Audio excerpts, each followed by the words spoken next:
kita mengikuti tokoh yang berikutnya, yaitu Raja Gadumbang.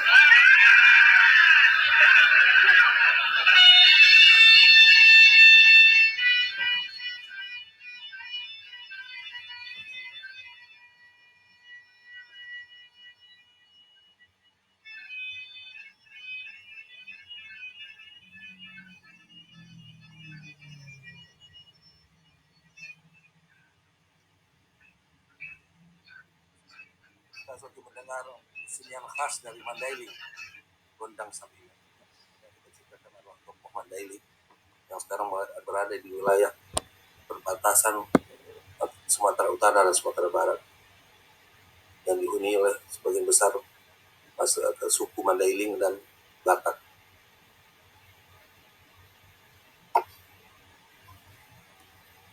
Ini gambaran dari markas dari Raja Gadumbang beserta keluarganya di Hutana Godang di daerah bagian sana.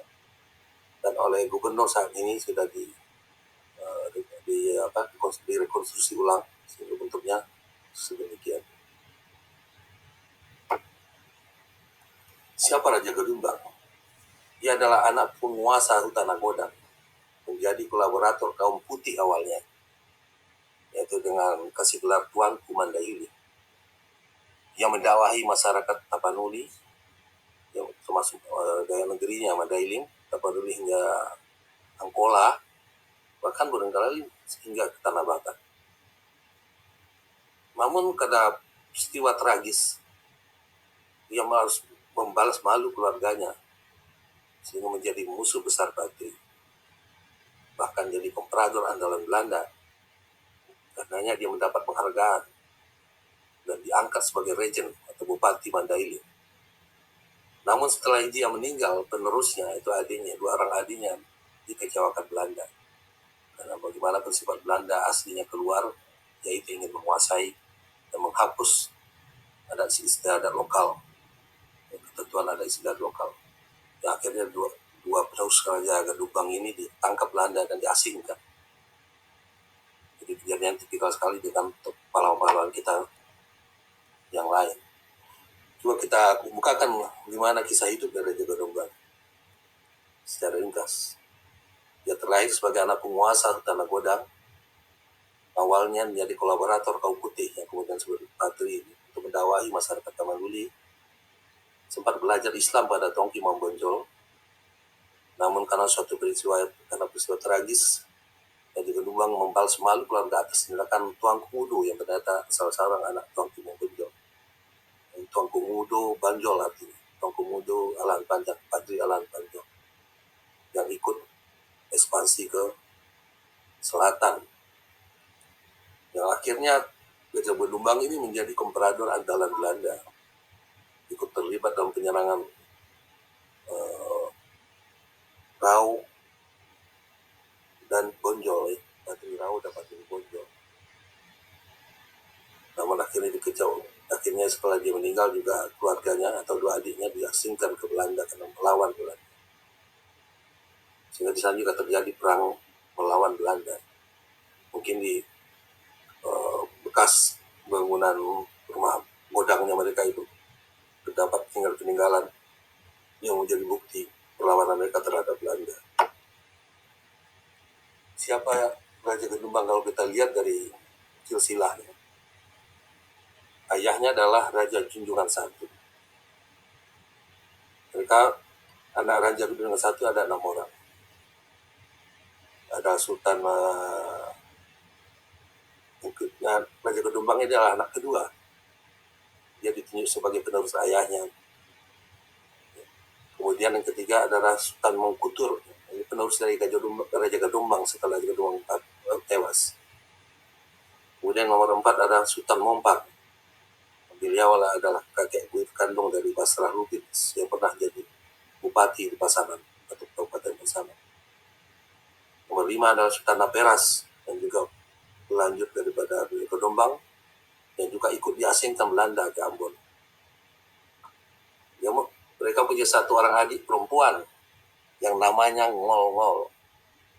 Ini ada bungsu dari Raja Gadumbang yang kelak kelak dilarikan oleh Tuan Komodo yang jadi kepala kuliah di Mandailing setelah di Mandailing dikuasai oleh Padri Daung, yang setelah dilarikan akhirnya dinikahi. Ini ada cerita menarik di balik itu. Tapi karena menikahnya tidak normal ya, dengan dilarikan atau bahasa sana itu dilojongkan, maka keluarga menjadi menanggung malu. Inilah peristiwa tragis kenapa Raja Gedumbang jadi kawan dari Padri hingga menjadi lawan, kalau berteman jadi dengan Belanda. Kalau kita ingat nama Ngol-Ngol ini seperti ini, nama umum ya untuk anak kesayangan.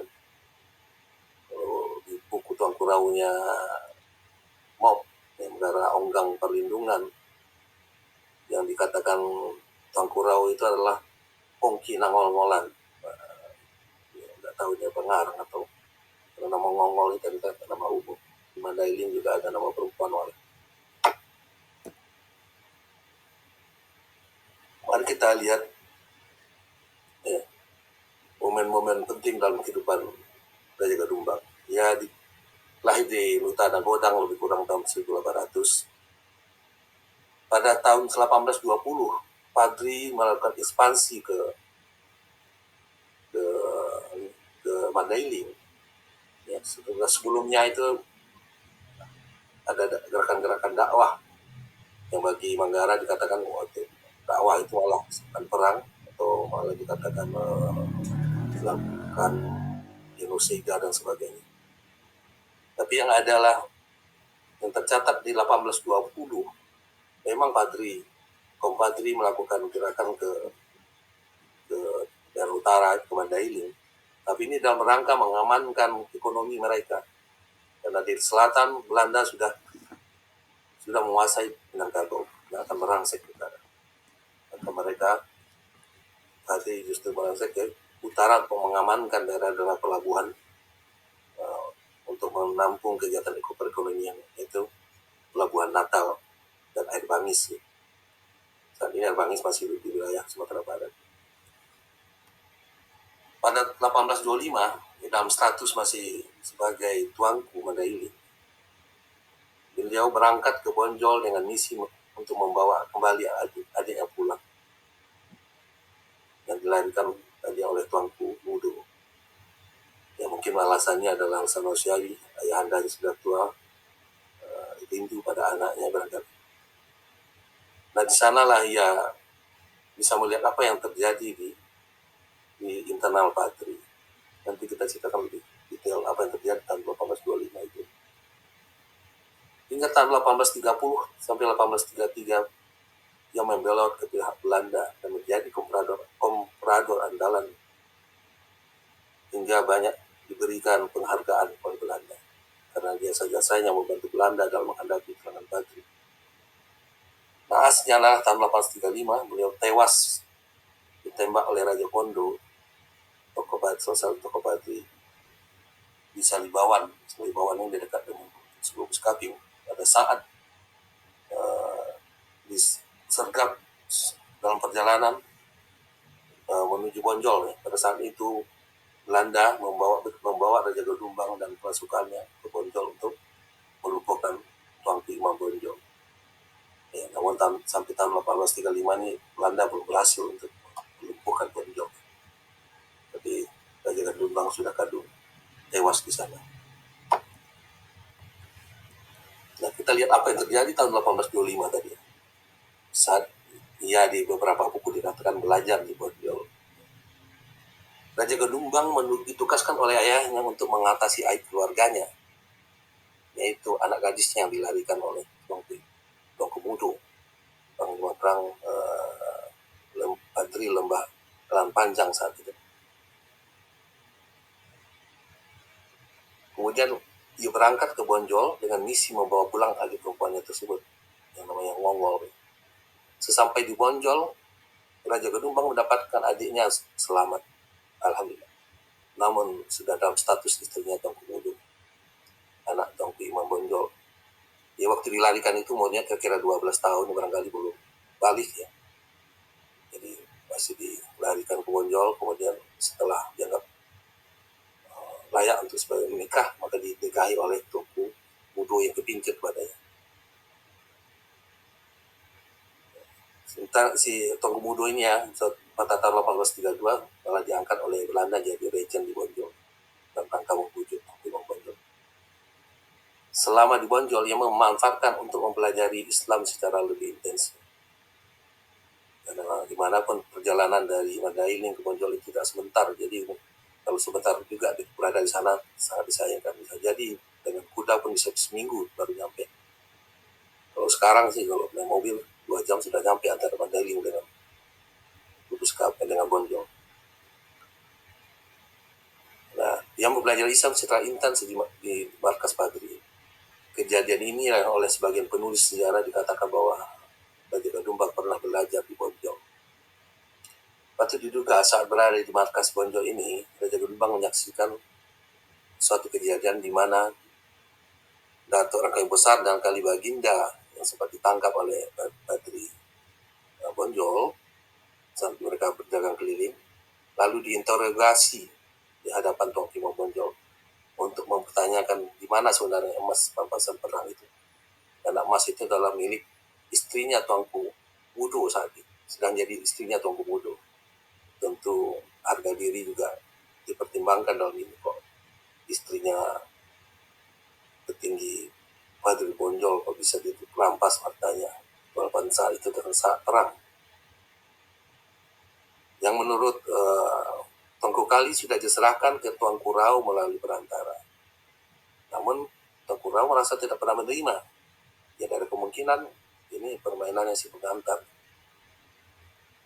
Sehingga patut diduga ini juga menjadi salah satu menyebabkan keretakan hubungan Padri Rau, Padri Bonjol dan Padri Rau. Tuanku Rau merasa disudutkan karena Datuk Rangkai Besar sudah bersumpah bahwa dia tidak diserahkan.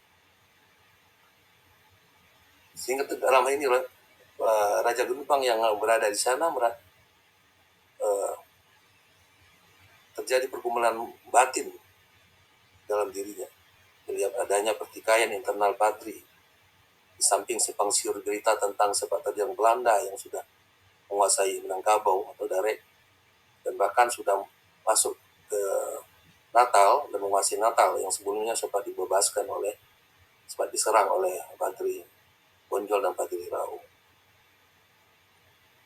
Maka beliau pun pamit setelah itu kepada Tuanku Mudo, adik iparnya, untuk membawa pulang adiknya karena orang tuanya sangat rindu padanya. Karena mendapatkan kemudahan untuk membawa adiknya, apalagi adanya angin segar tentang akan invasinya Belanda ke wilayah dua lembah ini, maka hal situasi ini dimanfaatkan oleh Raja Gadumbang untuk membalaskan dendam atas perlakuan Padri selama ini terhadap negerinya.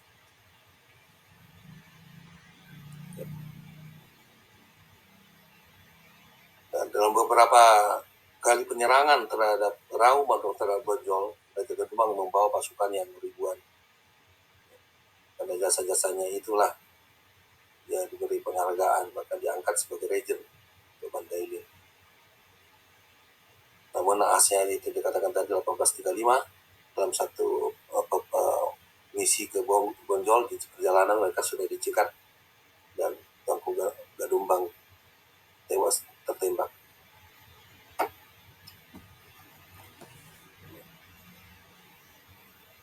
Dari silsilah tadi kita lihat bahwa saudara nomor 4 dari Raja Gadumbang, yang Gadumbang nomor 2 adalah Sultan Mompang. Beliau adalah adik Raja Gadumbang.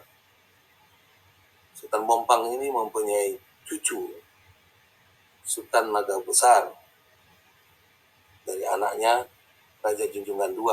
Raja Junjungan I adalah ayah dari Sultan Mompang. Junjungan II adalah anak pertama dari Sultan Mompang. Nah, anak dari Sultan Naga Besar inilah salah satunya adalah Basrah Lubis yang menjadi Bupati Pasaman di awal-awal kemerdekaan. Dia adalah anak kedua dari Sultan Naga Besar, pernah sebagai bupati militer karena saat itu Belanda coba invasi lagi antara tahun 1949 untuk menguasai kembali Indonesia. Maka yang jadi bupati militernya waktu itu adalah Basarah Lubis tahun 47 sampai 49. Namun samping itu setelah itu dia juga sempat menjadi bupati Samalutus Junjung, dan terakhir ada wali kota Medan tahun 61 sampai 64. Di saat jadi bupati Pasaman, ia menerima penyerahan kedaulatan Indonesia dari Belanda di Bukit Tinggi, yang dipusatkan di Bukit Tinggi untuk wilayah Sumatera Tengah. Kalau untuk seluruh Indonesia, serah terima itu diterima oleh Bung Hatta di negeri Belanda. Nah, untuk Sumatera Tengah, dia yang menerima kedaulatan untuk Sumatera Tengah salah seorang adalah Basarah Lubis.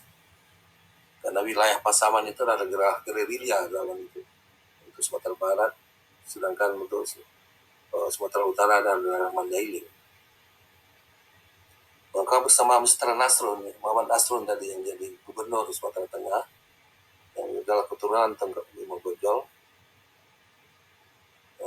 adalah Pak Tuo, bukan Ayahanda, Pak Tuo atau Pak D daripada Insinyur Laksamana yang menjadi narasumber penyusun. Nah, maka terjadilah serah terima.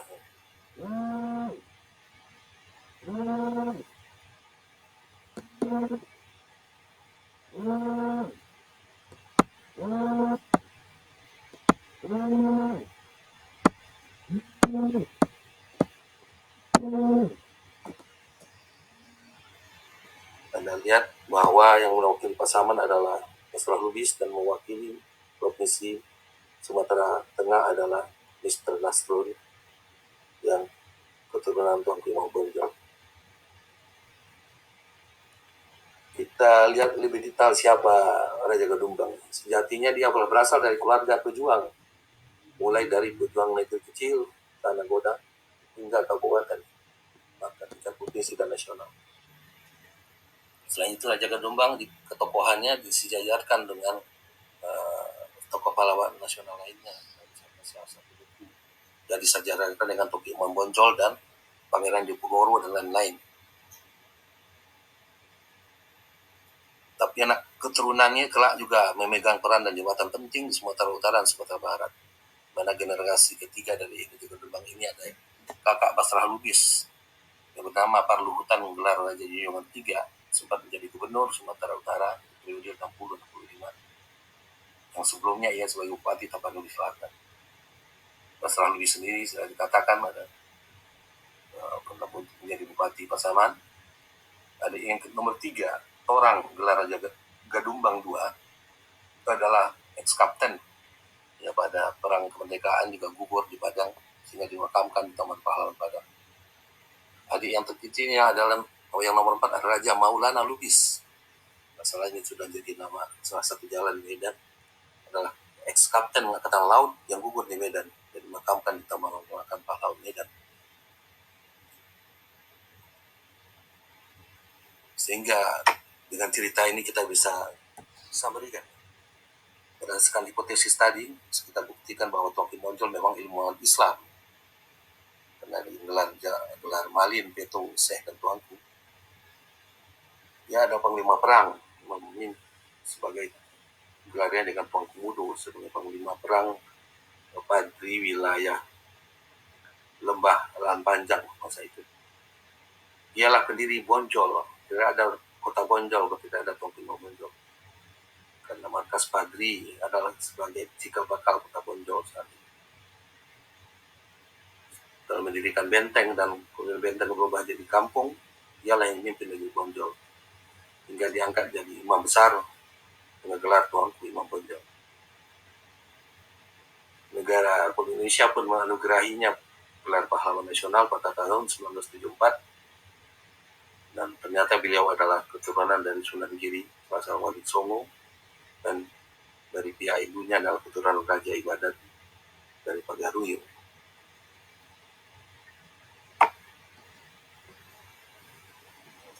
Cerita tersebut itu berdasarkan klaim dari namanya Bapak Ari Ikhlas, yang sekarang itu dipercaya menjadi sekjen dari Majelis Agung Raja-Raja dan Sultan Indonesia, Jadi dia mengklaim dirinya sebagai raja Pagaruyung dalam alur nasab, bukan seperti alur patriarkat yang berlaku di Minangkabau hingga saat ini. Sehingga pemegang kekuasaan, pemegang kekuasaan kerajaan itu sekarang jadi berpecah antara nasab dan berdasarkan adat matriarkat. Sedangkan layak Datuk Rangkayu Besar, kita bisa semarikan bahwa akibat pelecehan terhadap kehormatan diri karena rumah pribadinya atau rumah mertuanya dibakar oleh pasukan Patri yang dipimpin oleh Doni Dosuman karena dituduh hilangkan atau mencuri harta rampasan barang berupa emas, satu keranjang yang dibawa oleh Ngongol, adik kandung Raja Gedumbang. Dan setelah perang di Mandailing telah berubah sikap dari pendukung utama Padri sebagai wakil Tuanku Rau, wilayah Rau, menjadi kolaborator andalan Belanda hingga akhir hayat.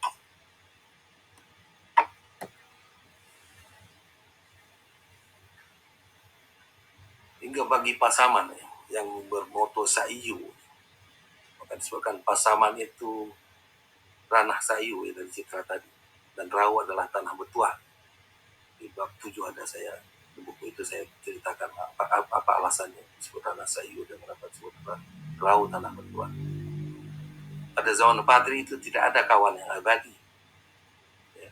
Dalam kasus Raja Gedumbang yang tadinya jadi tuanku Mandailing sebagai penguasa Mandailing mewakili Padri untuk melakukan gerakan, menjadi lawan akibat peristiwa yang tragis. Demikian juga Datuk Rangkayu Besar. Namun keturunan mereka dalam kasus Basrah Lubis sebagai keturunan Raja Gedumbang, keturunan keempat, harus bekerja sama dengan keturunannya Tuanku Imam Monjol yang pada zaman Padri adalah awal berat untuk menerima kedaulatan dari Belanda setelah Belanda akhirnya mengembalikan Indonesia. Pada kasus Mr. Nasrun sebagai keturunan keempat yang menjadi gubernur Kota Tengah, dan Basrah Lubis sebagai keturunan ketiga dari Raja Gedumbang yang harus bahu-membahu dan bersatu mengambil alih kedaulatan dari imperialis Belanda di awal kemerdekaan. Jadi tidak ada sebenarnya kawan yang abadi dan tidak ada lawan yang abadi. Maka jika ada di Rau saat ini masih ada pertentangan antara kaum adat dan kaum agama yang diturunkan dari kondisi kejadian saat Batu, itu sangat disayang dan bahkan bisa dikatakan bodoh, karena keturunannya pun di awal kemerdekaan kita sudah bersatu untuk melawan Belanda, mengambil alih kedaulatan Belanda untuk menjadi Indonesia. Saya Azhari Rahman, anak nomor 8 dari 10 bersaudara, menceritakan ini bukan ujuk-ujuk tokoh-tokoh yang saya sebutkan tadi, terutama Raja Gedumbang dan Mr. Nasrun, adalah orang Sumandu, bahasa Minangnya, atau menantu dari leluhur-leluhur kami di level generasi 3 atau 4 di atas saya. Di atas saya sebagai penulis buku. Sedangkan itu adalah untuk Datuk Rangkayu Besar, setidaknya pemegang jabatannya pada zaman ayahanda saya sangat mengenal baik karena beliau adalah teman baik dari keluarga saya. Kemudian dari pihak nenek ibu saya sebenarnya keturunan dari salah satu pasukan Sentot Adibasa yang dilibatkan Belanda untuk melawan Padri. Karena kita tahu barisan Sentot ini perang menyebelah membantu Padri, sehingga juga digelari sebagai pahlawan nasional oleh negara. Demikian saya sampaikan, mudah-mudahan ada manfaatnya video presentasi ini. Jika video ini Anda rasa baik untuk Anda dan Anda suka, silakan tekan tombol like. Jika bermanfaat dan salahnya untuk berbagi, tekan tombol share ke teman-teman Anda. Dan kalau Anda ingin mendapatkan notifikasi untuk video menarik berikutnya seputar kejadian di masa gerakan Padri, silakan tombol subscribe. Sampai jumpa di video-video menarik berikutnya. Wassalam, salam sejahtera buat semua. Assalamualaikum warahmatullahi wabarakatuh.